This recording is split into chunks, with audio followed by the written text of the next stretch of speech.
He partido por hacer una muy breve introducción de tipo histórico-conceptual de los tres palabras o conceptos que aparecen en el título de esta presentación,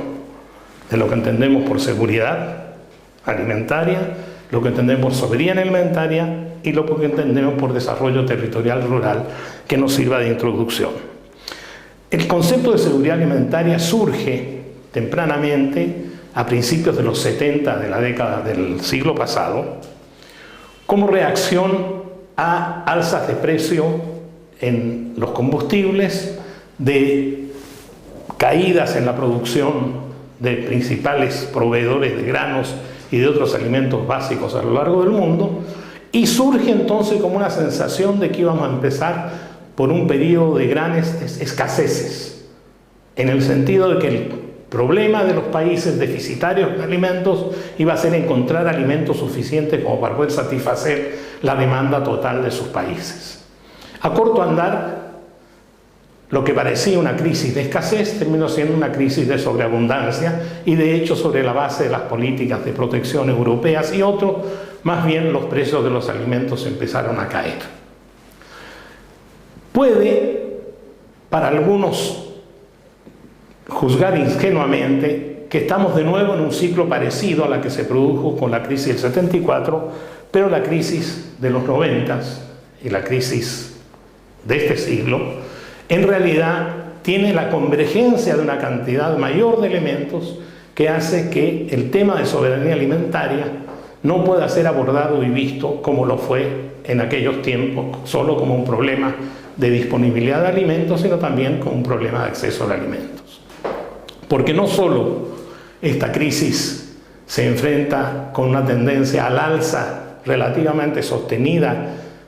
de los precios y no es previsible que vayan a decaer en el futuro inmediato, sino que además lo acompaña una crisis financiera que se tradujo también en problemas en muchos países de empleo, de caída de las remesas durante un periodo inicial de la crisis, etc. O sea, va acompañada de una serie de fenómenos en los cuales también el que haya pasado parte de la producción alimentaria a la producción de combustibles, el hecho de que países que antes tenían bajos demandas de consumo de productos de bajas insumos energéticos en su producción, hayan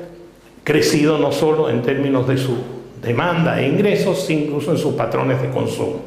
O sea que hay todo un cuadro que nos muestra que esta aparente repetición de una crisis alimentaria no es tal. Y es por ello que el concepto de seguridad alimentaria, que antes se refería exclusivamente al problema de la disponibilidad agregada o total de alimentos para los consumidores, ha pasado a ser redefinido por la FAO a fines de los años 90 del siglo pasado en los siguientes términos. La seguridad alimentaria ha sido definida entonces como el derecho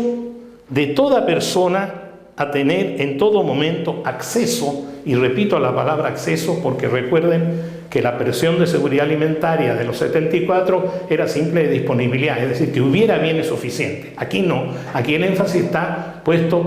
no tanto en los bienes suficientes, sino en que la gente tenga acceso físico, social, económico a los alimentos suficientes, inocuos y nutritivos que satisfagan sus necesidades energéticas diarias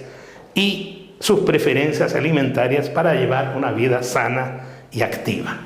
Es esta definición con la cual yo diría tirios y troyanos estarían de acuerdo, y en alguna medida no habría ni régimen, ni gobierno, ni posición ideológica o política, ni actitud frente a la política económica que no la asumiera como una definición que suscribe. Sin embargo, con relación a los problemas de acceso, y a los problemas de origen de la producción, es que surge no contradiciendo, sino calificando el concepto de soberanía alimentaria. Y aquí, digamos, parten diciendo que la alimentación es un derecho humano básico. Este derecho solo puede realizarse con un sistema en que la soberanía alimentaria esté garantizada.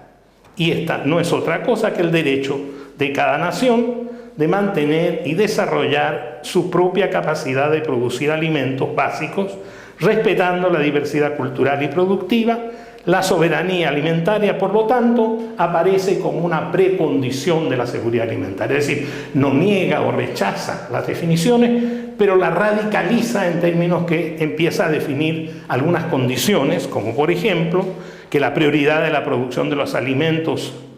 debe ser local y basada en campesinos pequeños, que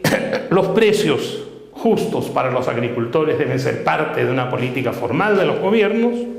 que el acceso a la tierra, al agua, a los bosques, a las zonas de pesca, por medio de acciones genuinas de redistribución, es decir, revive el tema de las reformas agrarias o revive el tema de la tierra, que como vemos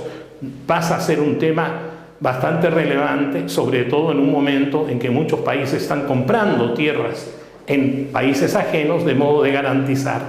la seguridad alimentaria de sus propios países. Propugna el control comunitario sobre los recursos productivos,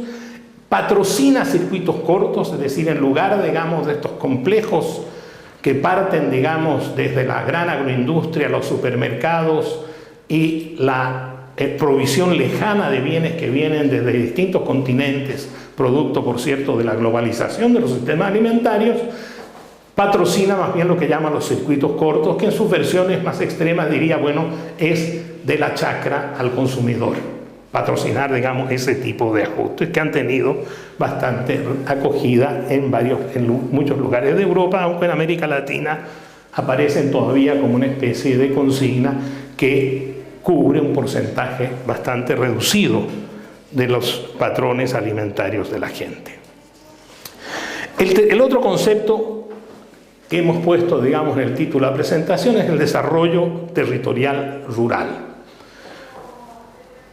El desarrollo territorial rural surge también a principios de esta década, como una respuesta a la insatisfacción de las políticas y programas de desarrollo rural prevalecientes a lo largo de las décadas precedentes. Y hace entonces una especie de crítica ordenada a cada uno de los elementos por los cuales, digamos, las políticas de desarrollo rural en el pasado no fueron capaces de satisfacer sus promesas. Y aparece definida, por lo menos en el caso de RIMISP, sin perjuicio de que dicho concepto, que ha sido desarrollado por diversos actores nacionales e internacionales, tenga otras definiciones. En el caso de RIMISP, el desarrollo territorial rural aparece como un proceso de cambio en los patrones de producción, o sea, de transformación productiva e institucional de los espacios rurales. Tiene, por cierto, un concepto de rural, como veremos más adelante, distinto al concepto convencional, en la medida en que incluye también los núcleos urbanos a los que los espacios propiamente agrícolas están adscritos, pero lo que insiste es que se trata de dos pilares intrínsecamente vinculados, que son la transformación productiva, es decir, los cambios en lo que se produce, cómo se produce, cómo se organiza la producción, de modo que pueda ésta crecer en magnitud y en disponibilidad, y cambio institucional para que ese crecimiento sea inclusivo de aquellos normalmente sectores vulnerables o postergados, precisamente incluso en aquellos lugares donde encontramos economías muy dinámicas y crecientes y sin embargo amplios sectores, digamos, sociales postergados. Entonces, esta idea de los dos pilares de la transformación productiva, es decir, los cambios en procesos, productos y formas de gestión, y cambios institucionales que aseguren que los efectos positivos en la producción de esos cambios efectivamente beneficien a los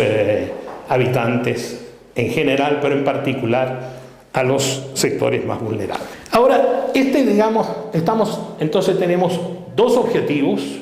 que no son necesariamente contradictorios, aun cuando el objetivo de sustentabilidad, de soberanía alimentaria, pueda ser adquirir, digamos, ribetes más radicales de aquellos que se quedaron solamente con el concepto de seguridad alimentaria en su formulación original por la FAO. Y antes de entrar entonces a los problemas de política y cómo alcanzar estas situaciones, estas metas, objetivos de todas las economías, hacer algunos alcances sobre la naturaleza de los problemas alimentarios. Y aquí en realidad, ya lo anticipaba, hay dos tipos de problemas. Están primero los problemas de disponibilidad, es decir, los problemas de cuántos alimentos hay en el mercado para satisfacer las necesidades de alimentación de la población. Y esa disponibilidad, los problemas entonces de los alimentos disponibles, y el otro problema, que por cierto es el más grave, el tema de acceso, es decir, de la capacidad de la gente de poder disponer de los alimentos que necesita para tener una vida saludable y productiva. En materia de disponibilidad, hay por lo menos 5 elementos que es necesario tener en cuenta cuando se analiza la situación de una región o de un país. Primero, si esta es suficiente. Y digo suficiente en un sentido muy preciso. El hecho de que uno encuentre de que está en los mercados y no hay escasez, no significa de que esa oferta haya sido suficiente. Porque no hay escasez, porque solo los que tenían poder de compra han podido expresar esas necesidades como derecho. Pero resulta que hay un gran margen de la población, que a veces en las crisis aumenta, que precisamente por carecer de poder adquisitivo no ha podido expresar como necesidad su demanda alimentaria. Entonces, por suficiente entendemos una situación en que hay una disponibilidad que cubre lo que la gente puede comprar, pero también lo que hay que buscar formas de hacer llegar a aquellas personas, por algún mecanismo en las coyunturas sobre todo, que les haya impedido alcanzar su necesidad. Y con este criterio vamos a ver que muchos países que no parecen tener problemas de escasez alimentaria, si los forzáramos a haber tenido una demanda equivalente a la que necesita también la población que no pudo ejercer su poder de compra, encontraríamos que esa demanda es insuficiente. En segunda condición es autonomía. Autónoma es el grado en que el país depende de terceros países para poder satisfacer su suficiencia, de la forma que lo hemos definido. Ahora, autónoma no significa autosuficiente, significa de que dispone de los recursos necesarios para asegurar que su población va a lograr complementar lo que le falta con compras en el exterior o con incrementos de producción interna, si dispone, digamos, de los recursos en divisas, en capacidad de compra externa que le permitan satisfacerlo. Por lo tanto, podemos tener países que son perfectamente autónomos porque tienen petróleo, aunque importen el 80% de su trigo, pero en este concepto es muy importante precisar que si bien no hablamos de autosuficiencia, no es menos cierto de que, sobre todo después de la crisis financiera reciente, ya no es fácil depender de los mercados externos como fuente alternativa a la producción que no ha sido lograda internamente, confiando simplemente en que se dispone de divisas por algunos otros productos de exportación. Primero, porque muchos de los países exportadores en el momento de la crisis de los precios optaron por reducir sus importaciones y por lo tanto agudizar los problemas, digamos, de disponibilidad de alimentos en los mercados. Segundo, porque ha entrado una masa importante de tierras dedicadas a la producción alimentaria que están dedicadas a la producción de biofuels, o sea, de bioenergía. Y aquí, digamos, es muy importante señalar de que la decisión del grado de autonomía es una decisión política. Y doy ejemplos. Caso de Japón con respecto al arroz. Japón decidió que en arroz iba a ser autosuficiente, lo mismo en el azúcar, aun cuando su población tuviera que pagar 5 veces más por el arroz, porque en ese producto en particular había razones políticas, sociales, etcétera, de mantener la autosuficiencia. China, lo ha declarado en la última conferencia de economistas agrícolas celebrada en Beijing, ha decidido convertirse en un país autosuficiente en granos básicos, en arroz, en maíz, etc. Por lo tanto, eso tiene costos. Lo importante, digamos, es si hay la fuerza, el poder, la capacidad de respaldo político de la sociedad como para que estén en aras de asegurar el autoabastecimiento, la mayor autonomía, mantenerse, digamos. Entonces, esta segunda condición, decíamos, suficiente, autónoma, estable. Estable en el sentido de que las fluctuaciones entre la alta y las bajas no sean tan enormes como para que se vea obligado, digamos, a compras de emergencia o a importaciones, digamos, que siempre resultan más caras cuando no son planeadas. Y por lo tanto, buscar mecanismos internos, de política interna, que hagan que las diferencias entre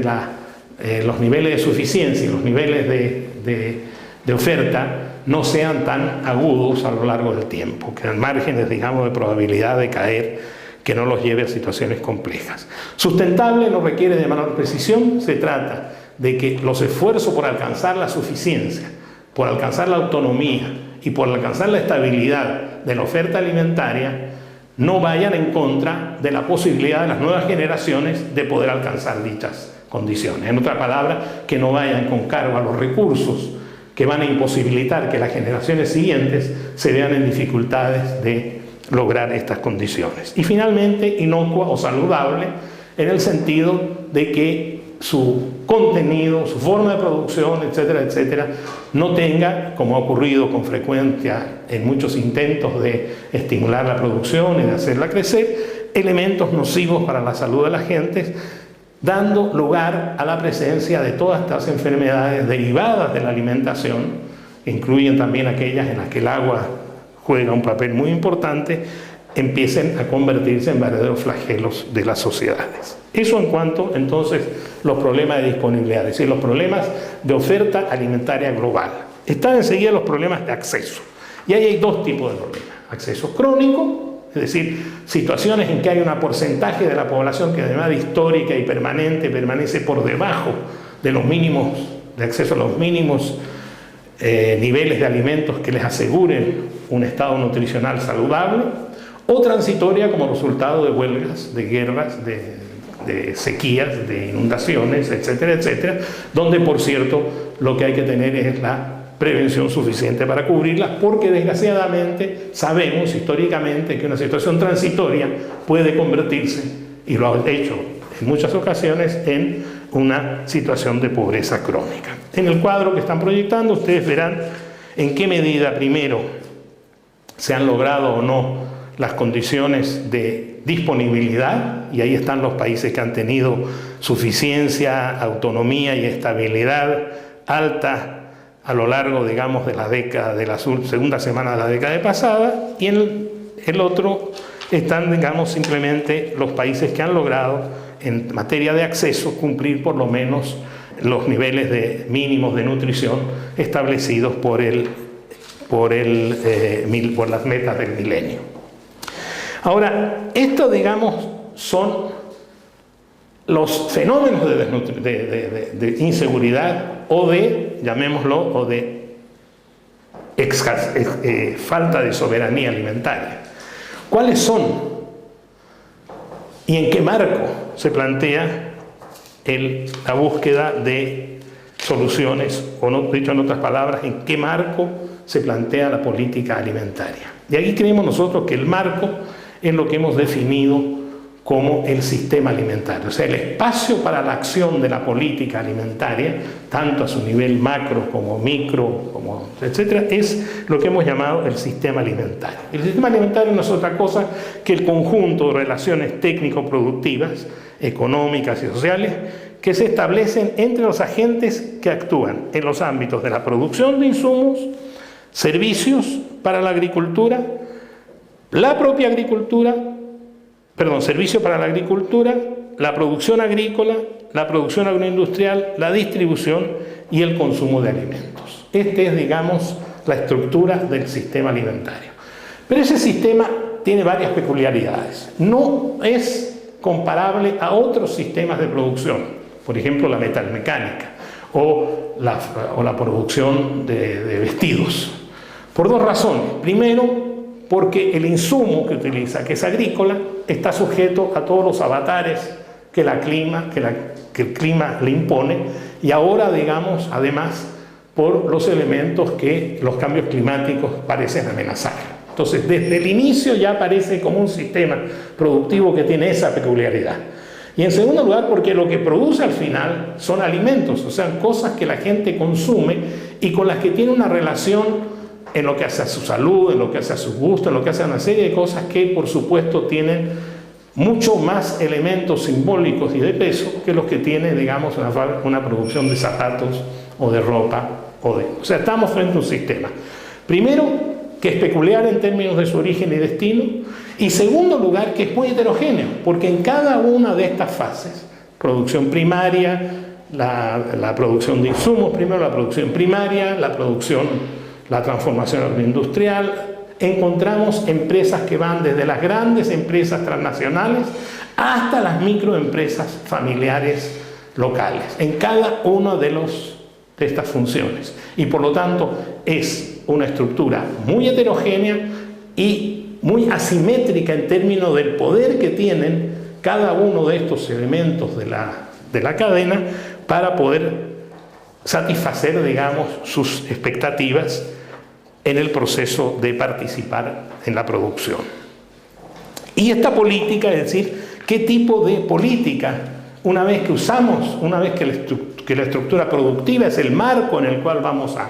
vemos nosotros que los enfoques de la política van desde posiciones muy neoliberales, que dicen, miren señores, olvidémonos de intervenir en la estructura productiva, porque el mercado se encargará, digamos, de definir el papel de cada uno de sus componentes, y los productos que lleguen serán aquellos que el mercado ha definido como deseables por quienes tenían poder adquisitivo para alcanzarlos. Esa posición, que por cierto podría llamarse de extremadamente neoliberal, porque aún en esos casos las ideas, digamos, de transferencias asistenciales y otras para resolver problemas de alimentación de los que no tienen ingresos también se emplean, es disputada por quienes con el mayor o menor grado sostienen la soberanía alimentaria. Pero también, así como en las posiciones mercadólatras hay extremos, también en las posiciones de la soberanía alimentaria hay también posiciones extremas. Y los dilemas, digamos, que aparecen planteados son: ¿es el Estado es subsidiario o es un jugador importante? Es evidente que quienes tienen una posición de tipo neoliberal dirán que no, que el Estado más bien debe cumplir su función y no entrar a regular los mercados. Pero es evidente de que ¿qué mercado es el mercado que existe para las personas que carecen de poder adquisitivo para expresar sus necesidades en demandas? Obviamente hay ahí casi desde el inicio de la definición de seguridad alimentaria hay una intervención pública inescapable, y por lo tanto es un dilema falso. El dilema entre autosuficiencia alimentaria o exportación. Quienes sostienen la soberanía son partidarios del máximo de autosuficiencia. En el extremo son partidarios de la autosuficiencia. Y aquí, digamos, lo que hay que preguntar más que adoptar posiciones respecto a una posición y otra es saber a quiénes perjudica y a quiénes beneficia el que se opte por privilegiar la producción interna en lugar de la producción de agroexportación. O sea, ¿qué elementos respecto a la seguridad alimentaria, no a la soberanía, a la seguridad alimentaria, es decir, a que el acceso esté garantizado en calidad y oportunidad para toda la población, es beneficiado o perjudicado como consecuencia de estas opciones? Y por lo tanto, antes que una especie de decisión a priorística, ver cuáles son, digamos, las consecuencias en términos de los agentes, campesinos, agroindustriales, consumidores, pobres y no pobres, etcétera, de una opción u otra. Y en función de eso, ya vimos nosotros que en el caso de China, por ejemplo, que obviamente, a pesar de estar privilegiando, digamos, mercado interno y los criterios de mercado, en esta materia ha decidido ser autosuficiente, y que Japón en un pasado remoto estaba dispuesto a no dejar entrar ni siquiera un grano de arroz a las exposiciones agrícolas cuando estas eran realizadas en su territorio. Por lo tanto, también aquí lo que vimos que es un tema de definición política, pero que de todo modo la pregunta es inescapable: ¿a quién beneficia, cómo beneficia, de quién perjudica una alternativa u otra? Está el dilema entre el corto y el largo plazo. O sea, si el problema es un problema de inseguridad alimentaria y queremos resolverlo rápido, a lo mejor vamos a optar por importar todo lo que necesitamos, por resolver por la vía de importaciones, digamos, todos los faltantes. Pero una solución que al corto plazo resuelve el problema inmediato, a largo plazo, en la medida en que ha desmantelado la capacidad de producción interna y la capacidad de autosustentación, termina, digamos, por volcarse en contra. Y por cierto, la capacidad de autosustentación que esté basada en pequeños productores, como vamos a decir enseguida, tiene procesos de maduración mucho más largos que la posibilidad de recurrir, digamos, a la ayuda externa o la importación de productos. Está ahora el dilema entre producción agroindustrial o producción orgánica y alternativa. Es decir, aquí, digamos, la soberanía alimentaria en sus versiones más radicales parte, digamos, por privilegiar, yo diría de manera absoluta, la producción orgánica y alternativa. Lo que no significa, y por lo tanto, digamos, lo que llaman el sistema agroindustrial, la gran agroindustria, el supermercado, la importación de insumos y una producción agrícola, digamos, altamente intensiva en uso de insumos químicos y otras, aparece entonces como una alternativa que hay que abandonar, incluida, digamos, las famosas organismos genéticos modificados, que hay que abandonar sin perjuicio, sin reconocer más bien cuáles son los porcentajes de oferta alimentaria que pueden descansar en este tipo de circuitos. Si uno analiza, digamos, la situación mundial, que descubre son dos cosas. Primero, digamos, de que un porcentaje infinitesimal de la disponibilidad de alimentos a lo largo del mundo sale de este tipo de sistemas. Y por lo tanto es un dilema más bien en relación a lo que ocurre y a las tendencias, digamos, las que se mueve, que si bien tiene la virtud de abonar por criterios de salud y criterios éticos en materia de la construcción de los sistemas alimentarios, que han influido de manera importante en empresas que antes no podían, incluso empresas transnacionales que antes no hacían caso omiso de los impactos ambientales o de los impactos sobre el empleo o de otros impactos, gracias a la fuerza de este movimiento y a la defensa de ciertos valores éticos, es que estamos viendo también de manera lenta, pero espero progresiva, del reconocimiento de muchas de estas condiciones en los propios procesos del sistema llamado agroindustrial, de supermercados, etc. Hay otros dilemas que no vamos a entrar. Está el tema de los precios buenos para los productores o para los consumidores, que están en conflicto, por supuesto, que son pobres ambos, pequeños productores y consumidores pobres. Y obviamente las soluciones van más por el lado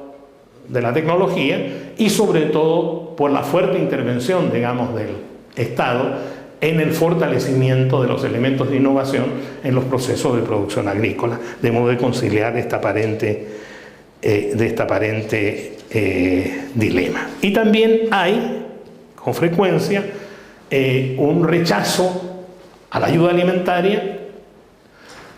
que es vista a veces como un dumping de parte, digamos, de los partidarios de la soberanía alimentaria, lo cual es a veces paradójico porque suele recurrirse a la ayuda alimentaria en los momentos, digamos, de crisis y aparece como la única solución posible. Sin embargo, lo que encontramos es que la ayuda alimentaria, con las importaciones a precios altamente subvencionados desde productores de países de los desarrollados, han terminado por introducir cambios lenta pero progresivamente, en los patrones de consumo de muchos de los países, que han hecho que lo que antes eran productos autóctonos o productos, digamos, susceptibles de ser producidos razonablemente en los países receptores de esta ayuda o de estas importaciones, han terminado por ser sustituidos por otros, por ejemplo el maíz, el trigo por el maíz o el trigo por los tubérculos, por productos que no están en condiciones de producir. Y si uno mira los precios relativos de unos y otros, se da cuenta que a lo largo del tiempo han ido perjudicando, producto de estas subvenciones, han ido perjudicando a los productos internos en favor de los externos, a pesar de que no son susceptibles de producción o en condiciones, digamos, rentables en los deficitarios. Y aquí entonces entra para abordar ya de manera más directa el tema del desarrollo territorial rural como una forma de aproximarse a la seguridad o a la soberanía alimentaria. Y el abordaje territorial, que surge, ya dije, como consecuencia de las limitaciones que las políticas de desarrollo rural tuvieron en el pasado,